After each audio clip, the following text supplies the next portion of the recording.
terima kasih sebelumnya kepada Pak Loki yang sudah ngasih kesempatan buat saya. Bapak Ibu, pagi hari ini kita akan lihat satu surat dari Perjanjian Baru. Kita akan lihat satu surat dari Perjanjian Baru dari kitab Yakobus, dari kitab Yakobus 2, mulai ayat yang ke-14 sampai dengan ayat yang ke-26. Kita akan baca satu perikop dengan cepat. Yakobus 2 ayat 14 sampai 26. Apakah gunanya saudara-saudaraku jika seseorang mengatakan bahwa ia mempunyai iman, padahal ia tidak mempunyai perbuatan? Dapatkah iman itu menyelamatkan dia? Jika seorang saudara atau saudari tidak mempunyai pakaian dan kekurangan makanan sehari-hari, dan seorang dari antara kamu berkata, selama jalan, kenakanlah kain panas dan makanlah sampai kenyang, tetapi ia tidak memberikan kepadanya apa yang perlu bagi tubuhnya, apakah gunanya itu? Demikian juga halnya dengan iman. Jika iman itu tidak disertai perbuatan, maka iman itu pada hakikatnya adalah mati. Tetapi mungkin ada orang berkata kepadamu, padamu ada iman dan padaku ada perbuatan. Aku akan menjawab dia, tunjukkanlah kepadaku imanmu itu tanpa perbuatan, dan aku akan menunjukkan kepadamu imanku dari perbuatan-perbuatanku. Engkau berkata bahwa hanya ada satu Tuhan saja, itu baik, tetapi setan-setan pun juga percaya akan hal itu dan mereka gemetar. 20. Hai manusia bebal, maukah engkau mengakui sekarang bahwa iman tanpa perbuatan adalah iman yang kosong? Bukankah Abraham bapa kita dibenarkan karena perbuatan-perbuatannya ketika ia mempersembahkan Ishak anaknya di atas mezbah? Kamu lihat bahwa iman bekerja sama dengan perbuatan dan oleh perbuatan-perbuatan itu iman menjadi sempurna. Dengan jalan demikian genaplah nas yang mengatakan, lalu percayalah Abraham kepada Elohim dan Elohim memperhitungkan hal itu kepadanya sebagai kebenaran.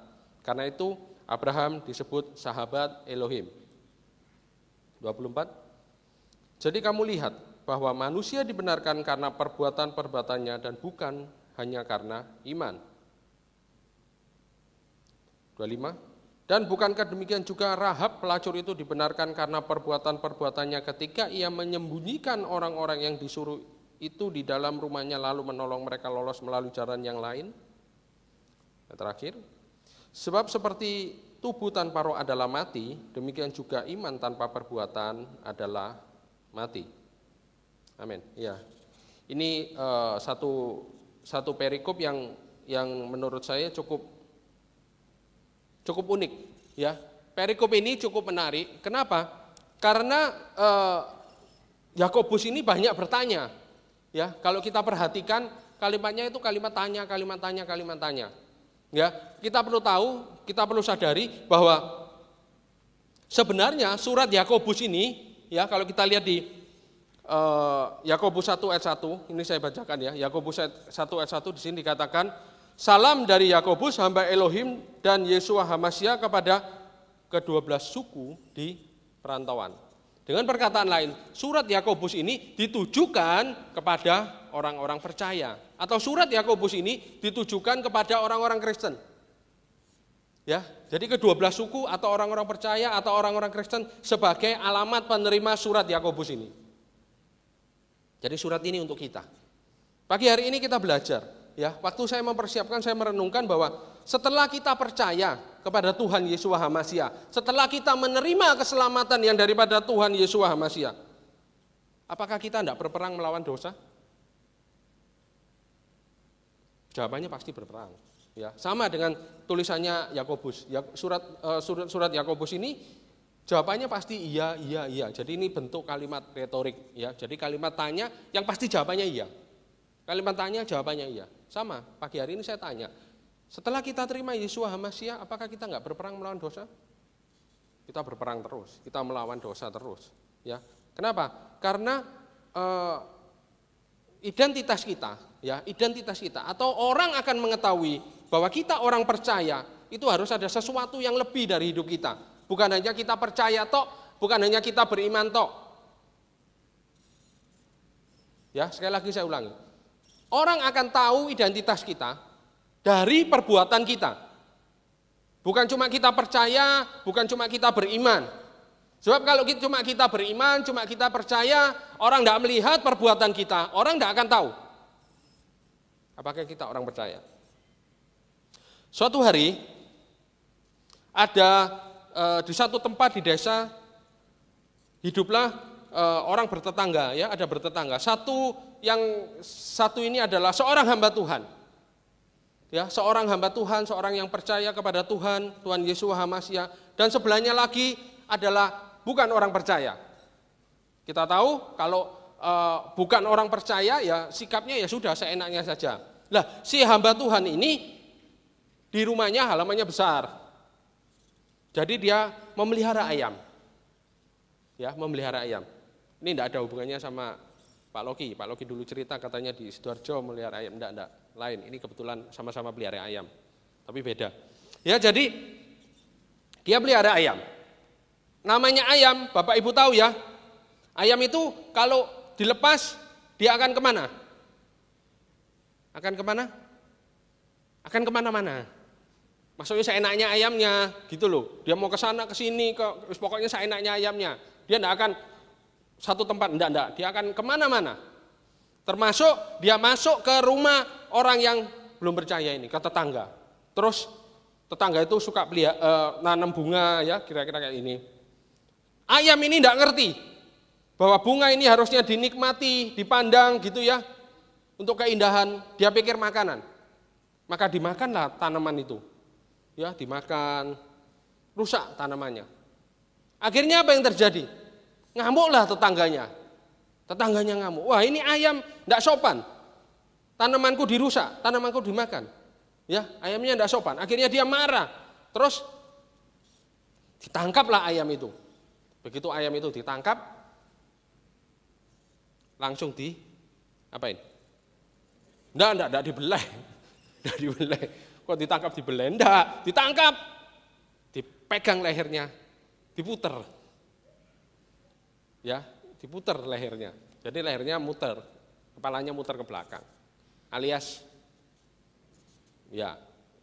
Setelah itu diapain? Ayam yang sudah selesai itu, ya. Ayamnya ini, jenazahnya ini atau bangkainya ini dilempar kembali ke rumah tangganya itu tadi yang punya ayam. Wah, dilempar. Waduh, kaget yang punya ini. Ya kaget, waduh kok gini ya tetanggaku ya. Masa perkara gini aja sampai ayamku dipeluntir.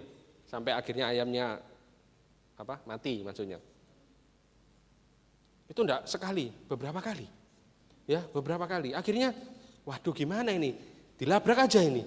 Ya, atau dimarahi aja ini. Masa ayam enggak ngerti kok diginiin gitu. Tetapi sikap atau cara orang percaya ini menyikapinya luar biasa. Apa yang dia lakukan? Dia enggak marah. Tetap dia datangi tetangganya itu, didatangi sama dia. Setelah melakukan beberapa kali didatangi, ya, bukan dilabrak, enggak, didatangi orang sebelahnya itu dengan dibawakan satu piring ayam goreng. Loh benar, dibawakan ayam goreng. Jadi dia datang bukan kenapa kamu pelontir ayam saya sampai ayam saya mati, enggak. Dia cari ayam yang terbaik, dipotong, digoreng, datang ke tetangganya. Kasih ayam goreng.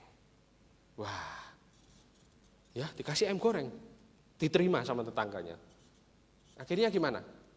Sungkan. Ya, sungkan. Waduh, tak pelontir, tak buang ke sebelah, malah aku dikirimi ayam goreng. Wis, bukan tak pelontir lagi ya supaya besok dikirimi. Oh enggak, bukan itu. Bukan gitu, itu konsepnya kebalik. Tapi dengan sikapnya seperti cara dia menyikapinya seperti itu. Sungkan akhirnya tetangganya.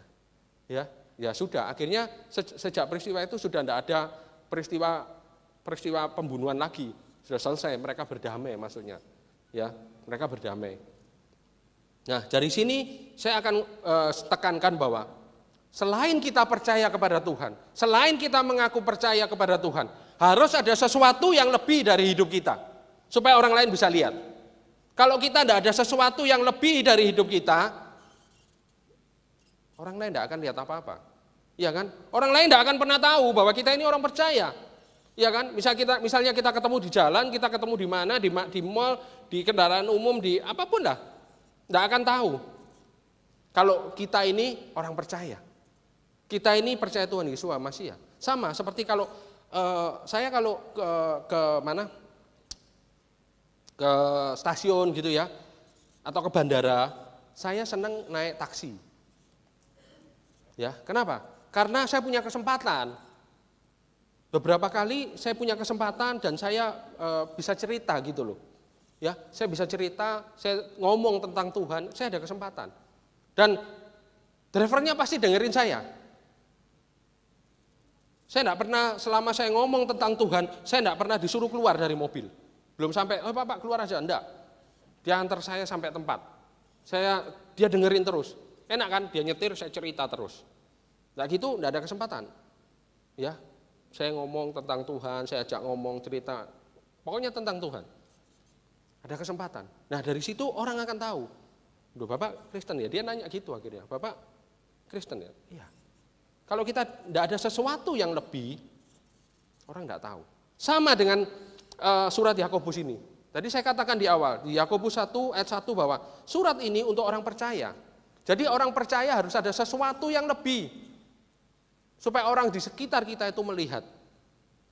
Ya, kita akan lihat di mulai ayat 14. Ya, akan saya ulangi. Apa gunanya saudaraku jika engkau mengatakan bahwa ia mempunyai iman padahal tidak mempunyai perbuatan, dapatkah iman itu menyelamatkan dia? Jika seorang saudara atau saudari tidak mempunyai pakaian dan kekurangan makanan sehari-hari, dan seorang dari antara kamu berkata selama jalan kenakanlah kain panas dan makanlah sampai kenyang, tetapi ia tidak memberikan kepadanya apa yang perlu bagi tubuhnya, apakah gunanya itu? Ya, ada satu kasus ini ceritanya. Si Yakobus mengangkat ada satu kasus. Ini kan komunitas orang percaya semua, ya di ayat yang ke-15. Jika seorang saudara atau saudari, berarti ini orang percaya. Bukan orang tidak percaya, bukan orang di luar komunitas daripada 12 suku ini. Terus mereka datang, ya, mereka datang di sini dikatakan mereka kekurangan, mereka tidak punya pakaian dan mereka tidak punya makanan. Selanjutnya reaksinya ayat 16, dan seorang dari antara kamu berkata, selama jalan kenakanlah kain panas dan makanlah sampai kenyang. Ini tidak masuk akal. Ya, ada orang datang, saudaranya tidak punya pakaian, saudaranya tidak punya makanan, minta dukungan, tapi reaksinya gimana? Selama jalan kenakanlah kain panas dan makanlah sampai kenyang. Apa yang mau dimakan? Jadi maksud saya gini, misalnya ada seseorang datang ke kita. Orang itu memang benar-benar tidak mampu. Orang itu benar-benar tidak punya sesuatu untuk dimakan. Gimana reaksi kita? Apakah kita sebagai orang percaya, oke, kamu datang ke tempat saya karena kamu tidak punya apa-apa. Ayo mari silakan masuk, silakan duduk. Setelah ini saya akan doakan kamu. Begitu selesai saya doakan, pulanglah dengan damai sejahtera. Seperti itu. Saya yakin begitu dia pulang sampai rumah dia akan kembung. Loh, tidak makan nih, perutnya kosong. Harusnya dia dikasih makan. Gitu loh, maksudnya itu kayak gitu. Ya, maksudnya ayat ini seperti itu. Kalau orang enggak punya baju, kamu kasih baju. Pengertiannya bukan enggak punya baju ini sama sekali enggak pakai baju, enggak. Ya, kita tahu budaya di sana bajunya itu kan berlapis gitu loh. Ya, bajunya itu berlapis, bukan hanya satu lapis saja. Coba kita lihat di ini ditandai ya. Saya akan ke Yakobus lagi. Coba kita lihat di Lukas 3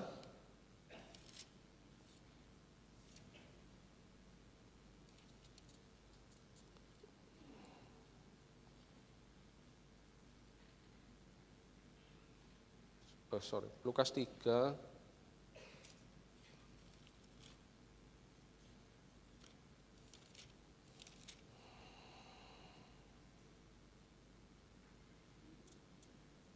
ayat 11. Jawabnya, barang siapa mempunyai 2 helai baju, hendaklah ia membaginya dengan yang tidak punya, dan barang siapa mempunyai makan, hendaklah ia berbuat juga demikian. Ya, firman Tuhan mengajarkan ke kita, kalau orang datang ke kita dan dia tidak punya, kita mesti berbagi. Jangan kayak itu tadi yang saya ceritakan, tidak punya, sudah saya doakan, saya itu pulanglah. Jangan seperti itu. Ya, apalagi kita bisa melakukan, kita mesti berbagi. Di ayat yang kedua di Yakobus tadi ya, Yakobus 2 di ayat yang ke-13 ya, Yakobus 2 ayat 13 di atasnya dikatakan bahwa sebab penghakiman yang tidak berbelas kasihan akan berlaku atas orang yang tidak berbelas kasihan, tetapi belas kasihan akan menang atas penghakiman. Maksudnya apa? Kalau kita sama orang lain itu tidak punya belas kasihan, ya, hal yang kita ukurkan, hal yang kita pakai itu akan dipakaikan ke kita juga. Kalau kita tidak punya belas kasihan sama orang lain, ya ini firman Tuhan ngomong, itu akan berlaku juga untuk kita. Makanya kalau kita mampu, kita bisa, kita kerjakan. Jangan kita menutup mata. Ya, pagi hari ini kita diajar bahwa tadi saya katakan bahwa harus ada sesuatu yang lebih. Jangan cuma iman tok, jangan cuma percaya tok, tetapi tidak melakukan apa-apa. Yakobus ngajari kita, Yakobus menegur ke kita bahwa kalau orang tidak punya baju datang ke kamu kasih ono baju. Jangan kamu diam aja, jangan wis pokoknya tak doano sudah pulanglah dengan damai sejahtera. Jangan seperti itu. Apalagi di sini tidak punya makanan. Ya, tidak punya makan. Wis sudah tak doano pulang. Enggak. Kita mesti kasih makan. Coba lihat di ulangan 15 ya, ulangan 15. Ulangan 15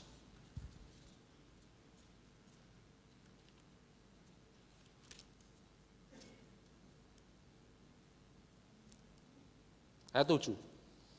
Jika sekiranya ada di antaramu seorang miskin, salah seorang saudaramu dalam salah satu tempatmu di negeri yang diberikan kepadamu oleh Tuhan, maka janganlah engkau menegarkan hati atau menggenggam tangan terhadap saudaramu yang miskin itu.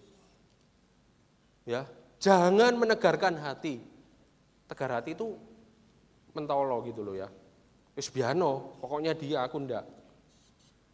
Ya, pagi hari ini kita diminta untuk yaitu ada satu tindakan, kita berbagi.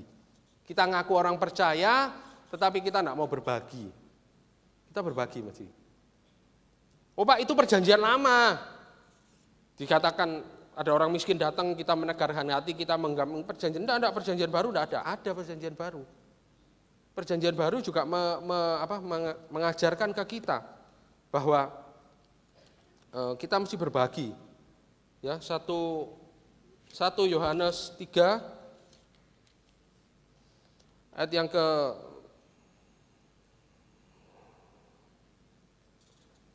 ke-17. Barang siapa mempunyai harta duniawi dan melihat saudaranya menderita kekurangan tetapi menutup pintu hatinya terhadap saudaranya, bagaimana kasih Tuhan dapat ada dalam dirinya? Ya, berarti kalau kita sama orang lain mentolo, ya ini, bagaimana kasih Tuhan ada dalam dirinya? Dengan perkataan lain, tidak ada berkat Tuhan dalam dirinya. Ya, jadi kita belajar. Terus hubungannya sama iman apa? Tadi kan di sini dikatakan berkali-kali, kalau tanpa perbuatan iman itu mati, kalau tanpa perbuatan iman itu mati.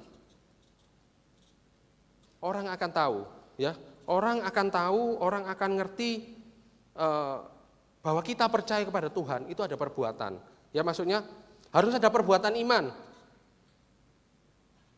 Kita bisa lakukan, kita lakukan, jangan kita diam saja. Ya, jadi bukti bahwa kita percaya kepada Tuhan, bukti bahwa kita beriman, ya kita lakukan perintah Tuhan. Salah satu perintah Tuhan ya ini tadi, kita mesti berbagi, kita mesti memberi. Ya, jadi itu landasannya bahwa iman kita, percaya kita itu harus ada sesuatu yang lebih. Kalau Yakobus ngomong peduli sama orang lain, memberi, berbagi sama orang lain. Bahkan di sini di ayat-ayat selanjutnya dicontohkan ya, di ayat yang ke-19 ya, mulai ayat 19. Kita loncat ke ayat 19. Di sini dikatakan, engkau percaya bahwa hanya ada satu Elohim saja? Kembali kalimat retorik lagi. Jawabannya pasti iya. Karena ini hubungannya sama Shema Israel. Ya, Shema Israel itu aku percaya kepada Tuhan, Tuhan yang tunggal dan seterusnya lah, kira-kira seperti itu. Itu baik. Jadi orang suku perantauan atau orang percaya ini percaya satu Tuhan, itu baik, benar. Kamu percaya satu Tuhan itu sudah benar. Tetapi ada kalimat selanjutnya. Tetapi setan-setan pun juga percaya akan hal itu dan mereka gemetar. Menarik, kenapa? Kenapa orang percaya kok dibandingkan dengan setan? Saya waktu melihat kata percaya yang pertama, ini ada dua kata percaya. Kata percaya yang pertama dan percaya yang kedua itu akar katanya sama. Ya, akar katanya sama. Saya pikir, oh ini percayanya setan itu lain dengan percayanya orang beriman. Ternyata bukan. Percayanya sama. Ya, jadi kata yang dipakai percaya itu sama. Tetapi setan-setan juga percaya akan hal itu dan mereka gemetar. Dengan perkataan lain, kalau iman kita tidak ada perbuatannya, ya, iman tanpa perbuatan itu iman yang kosong. Iman kita tanpa perbuatan, iman kita kosong. Bahkan mungkin bisa kalah sama setan. Jadi dikatakan kan dibandingkan kan, tetapi kan membandingkan, ada pembandingan. Setan-setan juga percaya akan hal itu dan mereka gemetar. Kadang orang Kristen ini luar biasa. Kenapa saya katakan luar biasa? Iya. Orang Kristen ini kadang atau orang percaya ini kadang lebih nekat. Ya, lebih nekat. Kalau kita lihat ayat selanjutnya, ya, hai kamu, hai manusia yang bebal, maukah engkau mengakui sekarang bahwa iman tanpa perbuatan adalah iman yang kosong? Jadi diperbandingkan dengan setan. Kenapa saya katakan nekat? Kadang kita ini lebih berani, ya, lebih berani, lebih nekat. Setan aja takut sama Tuhan, setan aja gemeter sama Tuhan. Tetapi kita lebih berani, kita lebih nekat. Buktinya apa? Banyak. Tuhan ngomong gini kita tidak lakukan itu. Tuhan ngomong gini kita tidak lakukan. Kita lebih berani ngelawan. Oh enggak, saya tidak ngelawan terang-terangan. Iya memang, tidak secara terang-terangan. Tetapi kebenaran firman Tuhan yang Tuhan larang, ya, misalnya dari hal memberi lah, ya, kita balik lagi ke memberi. Kita tidak lakukan. Kemarin beberapa waktu yang lalu saya sempat cerita di Komsel, ya, di Komsel di wilayah timur, saya sempat sharing sedikit tentang memberi. Tapi konteksnya lain, di situ saya cerita tentang perpuluhan. Ya. Saya katakan kepada kita waktu sharing itu saya ngomong bahwa saat kita memberi perpuluhan itu kita mengembalikan untuk Tuhan. Tetapi saya ralat, saya tidak mau kalimat memberi. Saya tidak setuju dengan kalimat memberi. Saya lebih setuju dengan kalimat mengembalikan. Karena itu memang haknya Tuhan. Ya, kembalikan perpuluhan itu haknya Tuhan. Jangan diganggu-ganggu. Jangan kita ngomong, oh saya memberi perpuluhan. Bukan memberi, mengembalikan. Itu punyanya Tuhan. Nah kapan memberi? Ya memberi itu lebihnya, baru kita memberi. Ya kemarin saya juga cerita bahwa ada orang kalau tanya perpuluhannya di split boleh, dibagi-bagi boleh enggak? Nanyanya gitu. Boleh enggak dibagi-bagi? Loh Pak, itu gereja saya di sana itu sudah kaya Pak. Gereja saya sudah banyak Pak. Makanya ini saya kan baik. Hamba Tuhan mana yang kekurangan tak bagi, tak kasih bagian perpuluhan saya. Tanya gitu. Jawaban saya adalah, tidak boleh. Loh Pak, gereja saya kaya, tidak peduli. Kamu harus mengembalikan, itu haknya Tuhan.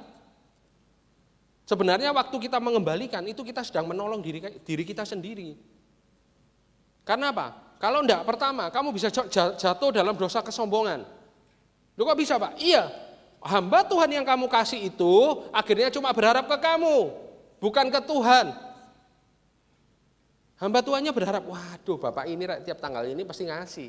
Harapnya ke Bapak ini tadi, bukan ke Tuhan lagi. Yang kedua, kamu jadi Tuhan atas hamba Tuhan itu. Hebat ya, jadi Tuhan atas hamba Tuhan itu. Hamba Tuhannya enggak berharap ke Tuhan lagi akhirnya. Yang lupa itu minim, ya sudah. Itu kalau kamu memang mau memberi, saya ngomong. Kalau kamu memang mau memberi, ya, kamu mesti punya pos yang lain. Pos perpuluhan jangan diganggu. Pos perpuluhan kembalikan, itu haknya Tuhan. Punyailah pos yang lain. Ya. Harusnya yang bersangkutan ada di tempat ini ya, beribadah di tempat ini. Kalau dia beribadah di tempat ini dia akan bersuka cita. Karena di sini diajarkan kan ada 10, 2,3 sekian itu. Jadi enggak terganggu maksudnya. Ya, enggak terganggu siklus perpuluhannya. Kenapa? Saya juga ngomong, kenapa sih kok penting mengembalikan? Itu kenapa? Salah satu kerabat saya itu majelis di salah satu gereja. Tetapi masalahnya adalah kenapa di rumahnya itu masalah enggak pernah selesai. Enggak pernah selesai adalah yang sakit di rumahnya itu gantian. Habis anaknya, suaminya, dia, anaknya lagi muter. Jadi donasi ke dokter terus. Ke dokter bayar. Saya sampai tanya, "Loh kenapa kamu ini kok member ke dokter, bayari dokter terus buat apa?" Saya tanya, ternyata enggak ngasih perpuluhan. Loh kamu enggak ngasih perpuluhan? Enggak. Loh ya apa sih? Majelis enggak ngasih perpuluhan. Kamu mesti bayar, kamu mesti kembalikan. Nah gitu kamu bocor terus. Enggak, saya ngomong gitu. Enggak tahu nanti dilakukan atau enggak. Cuma saya sudah ngomong bahwa mesti dikembalikan, mesti dibayar. Enggak boleh enggak bayar. Ya, jadi contohnya itu tadi. Kita mesti kasih perpuluhan.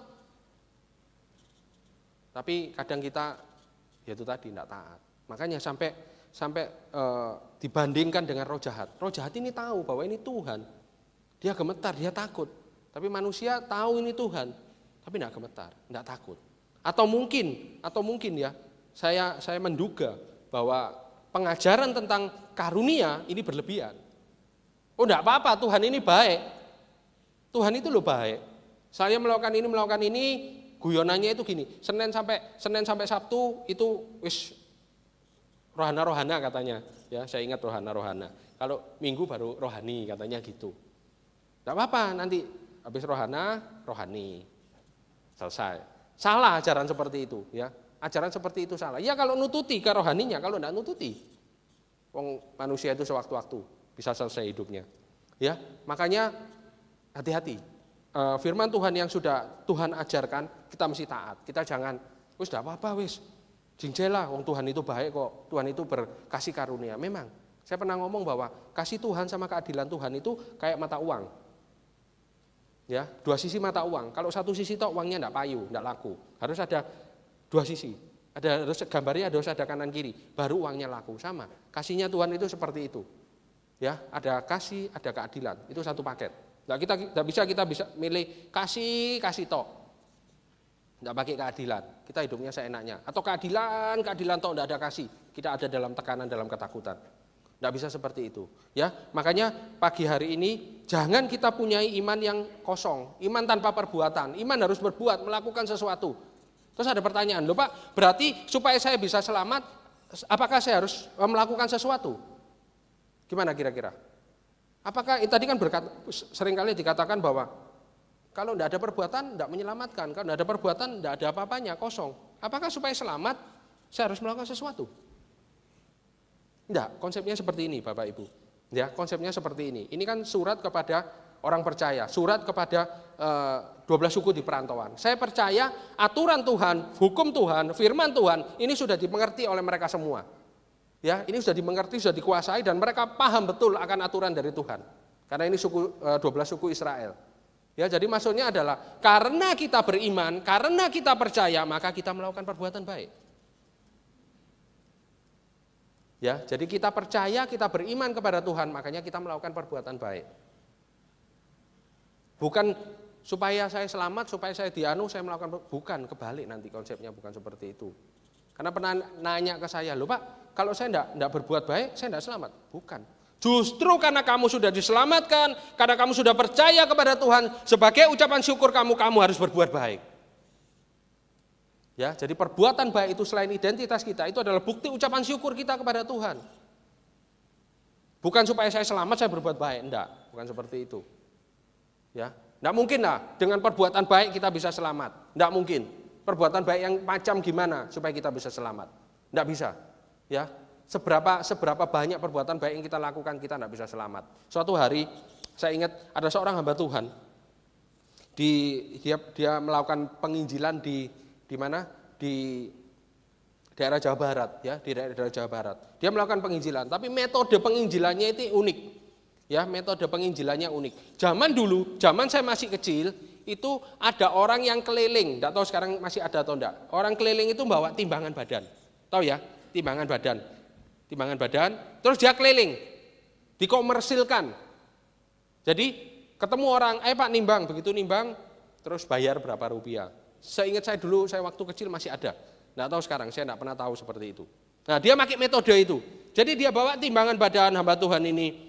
Dia datang ke pasar, dia datang ke tempat keramaian, dia duduk, dia mulai orang-orang yang lewat, ayo timbang. Begitu ada orang selesai timbang, ditulis sama dia, 70 kilo, dikasih, bapak ini beratnya 70 kilo, 75, dan seterusnya macam-macam. Terus dia begitu orang-orang mulai ngumpul, ya orang-orang ngumpul, dia mulai bertanya, Pak, bapak dengan berat badan 75 kilo, bagaimana bapak bisa selamat? Ya, dengan berat badan seperti ini, caranya Bapak selamat gimana? Saya harus berbuat baik, dia ngomong kayak gitu. Saya harus melakukan kebaikan supaya saya bisa selamat. Oke, harus melakukan kebaikan.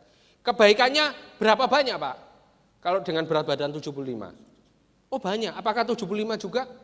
Enggak, lebih. Lebihnya berapa? Banyak. Banyaknya berapa? Banyak sekali. Dia ngomong kayak gitu.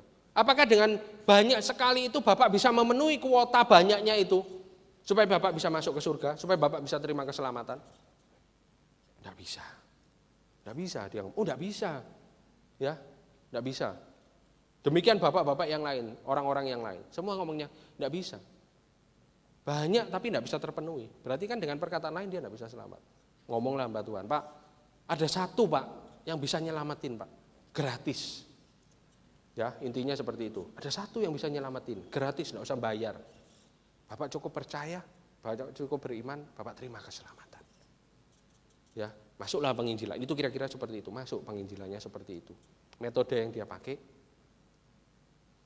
seperti itu. Jadi dia bercerita ke orang lain. Ya, itu iman, karena kita beriman, karena kita percaya kepada Tuhan, kita melakukan sesuatu. Bukan supaya bukan kebalik konsepnya, ya. Bahkan di sini dicontohkan ada dua contoh. Kita langsung ke ayat yang ke-21 sampai dengan ayat yang ke-24 dicontohkan. Bukankah Abraham bapak kita dibenarkan karena perbuatan-perbuatannya ketika ia mempersembahkan Ishak anaknya di atas mezbah? Kamu lihat bahwa iman bekerja sama dengan perbuatan-perbuatan, dan oleh perbuatan-perbuatan itu iman menjadi sempurna. Dengan jalan demikian genap nas yang mengatakan, lalu percayalah Abraham kepada Tuhan, dan Tuhan memperhitungkan hal itu kepadanya sebagai kebenaran. Karena itu Abraham disebut sahabat Elohim. Jadi kamu lihat bahwa manusia dibenarkan karena perbuatan-perbuatannya dan bukan hanya karena iman. Ya, jadi yang pertama tadi dicontohkan, diperbandingkan dengan kuasa kegelapan. Contoh yang kedua adalah Abraham. Kita tahu semua, ya, saya tidak akan bacakan dari Kejadian. Kita tahu semua bahwa Abraham mempersembahkan Ishak. Sesuatu yang berharga dia beri, dia berkorban. Dia tidak cuma ngomong, Tuhan, aku percaya kepadamu, tapi tidak ada tindakan. Ada tindakan loh Abraham. Abraham melakukan sesuatu, bahkan sesuatu yang mahal, itu satu-satunya loh. Ya, anak satu-satunya. Firman Tuhan ngomong satu-satunya. Berarti tidak ada anak yang lain. Kalau anak ini dikorbankan selesai, generasinya Abraham habis. Tapi waktu Tuhan minta, persembahkan anakmu, dikasih loh sama Abraham. Ada tindakan loh. Abraham tidak ngomong, Tuhan aku percaya, aku menyembah Engkau Tuhan yang besar, Engkau Tuhan yang luar biasa, Engkau Tuhan yang menyediakan, Engkau Tuhan yang menyembuhkan dan seterusnya. Tetapi pada waktu, ayo mana buktinya? Coba ngomong tok kamu, apa buktinya kamu mengasihi aku? Apa buktinya kamu bersyukur kepadaku? Ayo sekarang buktikan, kira-kira kayak gitu. Tak minta anakmu, kasihkan, korbankan untuk aku. Dikasih loh sama siapa si Abraham, ya. Kita tahu semuanya, kita ngerti semuanya, dikasih. Bahkan dikatakan di sini dia dibenarkan karena percaya, karena iman. Saya pertama waktu baca ini ya, kisahnya Abraham, saya itu mikir, Abraham ini kok ya nekat ya? Ya, Abraham kok ya nekat. anaknya dipersembahkan. Kalau kita lihat di ilustrasi gambar-gambar gitu ya, Ishaknya diikat, terus ada kayu, terus Abraham bawa pisau gitu ya. Terus waktu pas mau dikorbankan, terus ada malaikat, terus lihat domba dan seterusnya, seperti itu. Saya waktu itu mikir, kalau misalnya enggak ada domba, gimana kira-kira ya? Dipersembahkan benar enggak ya kira-kira ya? Saya mikir seperti itu. Ternyata benar saya katakan bahwa Abraham ini orang yang kenal sama Tuhan ini benar. Kenapa? Kita mesti tahu ya bahwa Tuhan itu tidak pernah minta korban nyawa. Sekali lagi, Tuhan tidak pernah minta korban nyawa. Yang minta korban nyawa itu kuasa kegelapan. Ya, yang minta korban nyawa itu setan. Tuhan tidak pernah minta korban nyawa. Dan saya yakin hal ini diketahui oleh Abraham. Ya, makanya dia yakin pastilah Tuhanku ini tidak mungkin minta korban nyawa. Ya, makanya di sini dikatakan dia sahabatnya Tuhan. Sahabat itu apa sih? Sahabat itu adalah orang yang dikenal. Jadi bukan hanya sekedar tahu. Kalau tahu itu cuma satu arah. Saya tahu Bapak ini. Belum tentu Bapak itu tahu saya. Satu arah. Oh saya tahu Bapak, iya tahu toh. Tapi kalau sahabat itu dekat. Ya, hubungannya lebih dari sekedar teman. Jadi Abraham ngerti hatinya Tuhan. Dan Tuhan pun tahu, Tuhan pun kenal sama Abraham. Makanya saya katakan di sini bahwa Abraham percaya, Abraham beriman, dan Abraham bertindak. Dia melakukan, dia enggak, waduh ya apa ini cuma satu, enggak. Tapi dia bertindak, dia melakukan. Di contoh yang kedua dikatakan, dicontohkan lagi, contoh yang lebih ekstrim di ayat yang ke-25. Ya.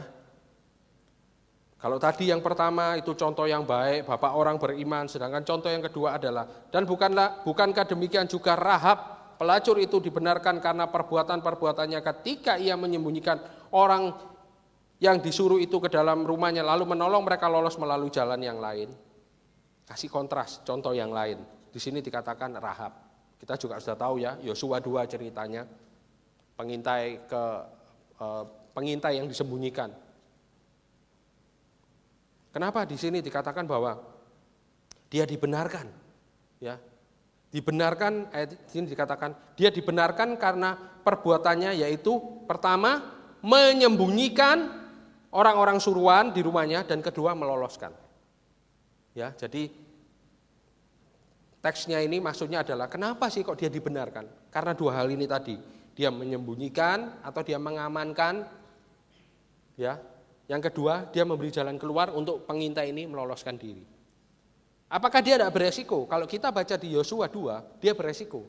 Kenapa? Karena raja itu datang atau menyuruh pengawalnya, menyuruh pasukannya untuk meriksa. Ya, karena ada orang yang ngomong ya kemarin ada di tempatnya Rahab ada pengintai, ada orang yang masuk mengintai tempat kita. Dilaporkan ke raja, maka raja menyuruh tentaranya, coba cek di sana.